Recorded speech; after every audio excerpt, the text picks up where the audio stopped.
Hello மக்களே! நமக்கெல்லாம் எப்பயாவது ஒரு தடவ வயித்துல பட்டாம்பூச்சி பறக்கிற எஃபெக்ட் வரும். சில பேருக்கு அது அடிக்கடி கூட வர வாய்ப்பு இருக்கு. சரி இதுக்கெல்லாம் காரணம் என்ன அப்படின்னு உங்களுக்கு தெரியுமா? இத வாங்க நம்ம ஜஸ்ட் a மினிட்ல பார்த்துருவோம். இந்த பட்டர்ஃப்ளை எஃபெக்ட் அப்படின்னு சொல்லப்படக்கூடியது சயின்டிஃபிக்கா என்ன சொல்றாங்க அப்படின்னு பார்த்தீங்கன்னா, ஃப்ளைட் ஆர் ஃப்ரைட் ரெஸ்பான்ஸ் அப்படின்னு சொல்றாங்க. அதாவது நம்ம ரொம்பவுமே பதட்டமான நிலையில இருக்கிறப்போ, நம்மளோட பிரெயின் அத புரிஞ்சு நம்மளோட உடம்புல அட்ரினலின் அப்படிங்கிற ஹார்மோன நம்மளோட உடம்புல இருக்கிற மேஜரான பார்ட்ஸ்க்குலாம் அனுப்ப ஆரம்பிக்கும். இதனால நம்மளோட ரத்த ஓட்டமும் அதிகரிக்கும். ஸோ அதன் காரணமா நம்மளோட ஸ்டொமக்ல இருக்கிற மசில் ரொம்பவுமே டைட்டா படபடக்கிற மாரி நமக்கு ஒரு எஃபெக்ட் கிரியேட் ஆகும். அதுதான் நம்ம பட்டர்ஃப்ளை எஃபெக்ட் அப்படின்னுமே சொல்றோம். ஸோ இந்த பட்டர்ஃப்ளை எஃபெக்ட் நம்ம சந்தோஷமா இருந்தாலும் சரி, சோகமா இருந்தாலும் சரி வரதுக்கான வாய்ப்பு அதிகம். இதுல ஒரு ஃபன் ஃபேக்ட் என்ன அப்படின்னு பார்த்தீங்கன்னா, மனுஷன் குரங்கா இருக்கிறப்பயும் அவனுக்கு இந்த பட்டர்ஃப்ளை எஃபெக்ட் வந்ததா சொல்றாங்க. அதாவது வேட்டை விலங்குகிட்ட இருந்து பாதுகாக்கிறப்போ அவங்களுக்கு அந்த ஃபீலிங் ஏற்படுறதா சொல்றாங்க.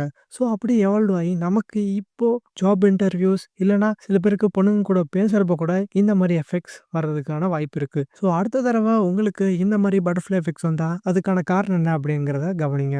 ஸோ இந்த மாரி இன்ட்ரஸ்டிங்கான சயின்டிஃபிக் ஃபேக்ட்ஸ்லாம் நீங்க தெரிஞ்சுக்கணும்னா மறக்காம நம்ம சேனல சப்ஸ்கிரைப் பண்ணி வச்சுக்கோங்க. Thank you.